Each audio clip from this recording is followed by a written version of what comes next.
9वां सवाल कह रही है बिंदुओं A -2, और B 2, 8 को जोड़ने वाले रेखाखंड AB को 4 बराबर भागों में विभाजित करने वाले बिंदुओं के निर्देशांक ज्ञात कीजिए। यानी कोई रेखा है AB।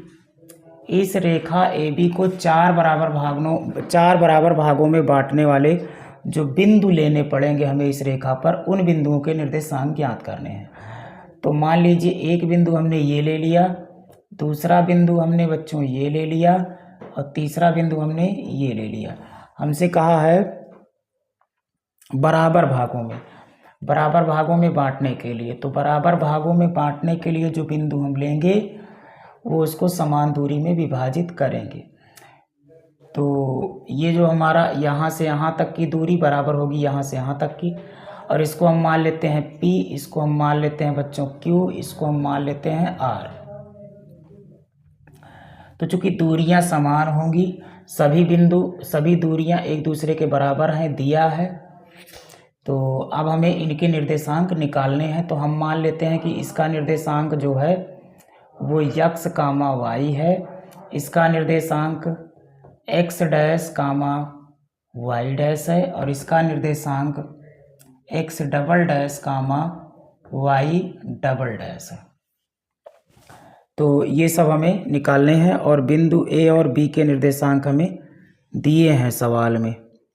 तो बिंदु A का निर्देशांक -2, -2, है, -2, दिया है, और बिंदु B का जो निर्देशांक है वो दिया है 2, 8। तो ये 2, 8 दिया है। इसको हम मान लेते हैं x1, y1, और इसको हम मान लेते हैं x2, y2। तो अब हम निकालेंगे एक एक करके इन सब का मान। तो देखते जाएंगे बच्चों, बड़े ही सरलता से हम निकाल सकते हैं, क्योंकि हमसे इसमें कहा है। थोड़ा सा अगर हम दिमाग इस्तेमाल करेंगे तो ये सवाल बड़ी ही आसानी से लगा सकते हैं, और छोटी लगा सकते हैं कम समय में। और अगर हम दिमाग नहीं लगाएंगे तो बच्चों हमें इसमें ज़्यादा समय भी लगेगा, और ये लंबी सवाल हो जाएगी। तो हम अगर थोड़ा सा दिमाग लगाएं, हमें ऐसे सोचना। हमने अभी कहा कि बच्चों बिंदु P, Q, R और सबके बीच की दूरी बराबर है। मतलब ये सब एक दूसरे के बराबर हैं। इसका मतलब ये है कि इतना प्लस इतना करने के बाद बिंदु Q आ रहा है, और इतना प्लस इतना करने के बाद बिंदु Q आ रहा है। मतलब इतना प्लस इतना मतलब 2 इतना, और 2 इतना, यानी कि बिंदु Q जो है वो AB का मध्य बिंदु है। तो बच्चों हमें बिंदु Q का निर्देशांक निकालना बेहद आसान हो जाएगा हमारे लिए, क्योंकि मध्य बिंदु का निर्देशांक निकालना बहुत सरल होता है। हमें M1 M2 की आवश्यकता ही नहीं होती। और जैसे ही हम बिंदु Q का निर्देशांक निकालेंगे, बिंदु Q पता हो जाने के बाद A और Q का जब हम इस्तेमाल करेंगे तो A और Q के लिए मध्य बिंदु P हो जाएगा, और B व Q के लिए मध्य बिंदु R हो जाएगा। तो हर जगह हम मध्य बिंदु का सूत्र लगा के बड़ी ही सरलता से हम लोग इस सवाल को सॉल्व कर लेंगे। तो कहेंगे चूंकि सभी दूरियां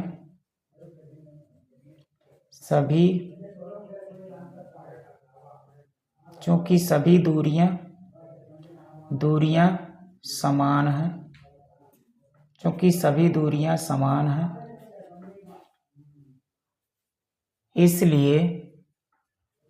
इसलिए बिंदु Q AB का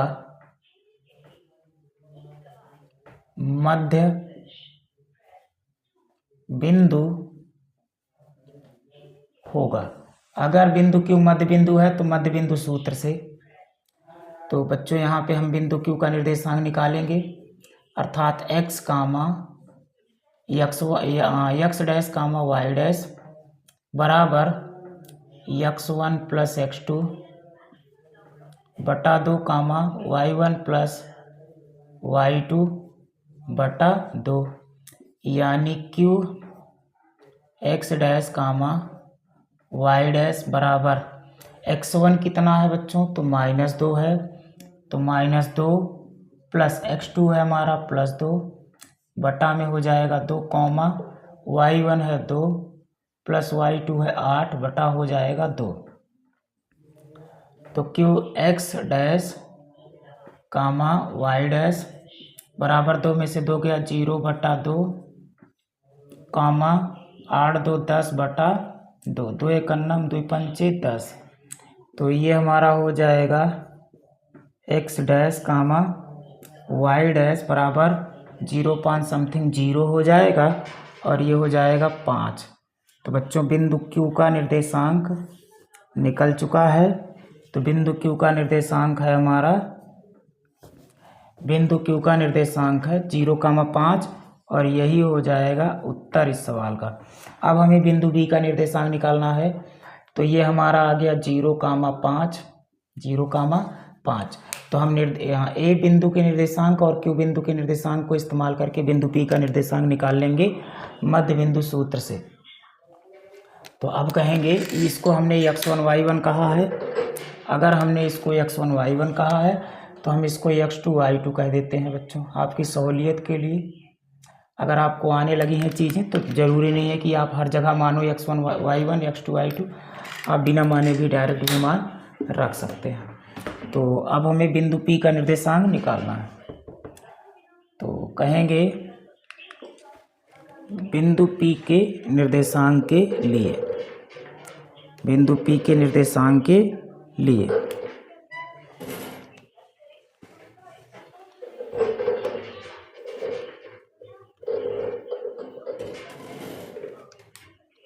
तो बिंदु P के निर्देशांक के लिए यहाँ पे लिखेंगे। तो कहेंगे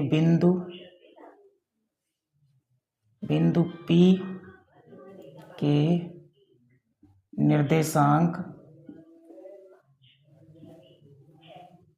बिंदु P के निर्देशांक के लिए, बिंदु P के निर्देशांक के लिए हम लोग बिंदु A और Q को, निर्देशांक A और निर्देशांक Q को हम लोग इस्तेमाल करने वाले हैं। तो ये हमारा हो जाएगा P x, y बराबर मध्य बिंदु सूत्र का इसमें भी प्रयोग करेंगे बच्चों, विभाजन सूत्र का। तो x1 -2 प्लस x2 है हमारा 0 बटा में 2 कामा y1 है 2 और y2 है हमारा 5 प्लस बटा में हो जाएगा 2। तो ये हो जाएगा x, y बराबर -2 बटा 2 कामा 5 2 7 बटा 2। तो 2 से 2 कैंसिल हो जाएगा, यानी P हो जाएगा x, y बराबर -1 कामा 7 बटा 2। तो ये हो जाएगा बिंदु P का निर्देशांक। दूसरा आंसर ये हो जाएगा। तीसरा आंसर बिंदु Q का निर्देशांक निकालने के लिए बच्चों, बिंदु R का निर्देशांक निकालने के लिए हम निर्देशांक Q और निर्देशांक B को इस्तेमाल करेंगे। तो एक को हम x1 y1 और एक को x2 y2 मान लिए हैं। तो अब बिंदु Q का निर्देशांक, तो ये हो जाएगा x डबल डैश कामा y डबल डैश बराबर x1 प्लस x2 y2। तो x1 है हमारा 2 प्लस x2 है 0 बटा में 2 कामा y1 प्लस y2। तो 8 प्लस 5 बटा हो जाएगा 2। तो ये हो जाएगा 2 के बटा 2 कामा 8 5 13 बटा 2। तो इसको हम काटेंगे तो ये हो जाएगा 1 पे। तो Q x डबल डैश कामा y डबल डैश बराबर हो जाएगा 1 कामा 13 बटा 2। और ये हो जाएगा हमारा बिंदु R का निर्देशांक निकाल रहे थे बच्चों हम लोग यहाँ से। तो ये हो जाएगा बिंदु R का निर्देशांक और ये हो जाएगा हमारा तीसरा आंसर इस सवाल का। अब देखेंगे बच्चों इस प्रश्नावली की अंतिम सवाल, सवाल नंबर 10।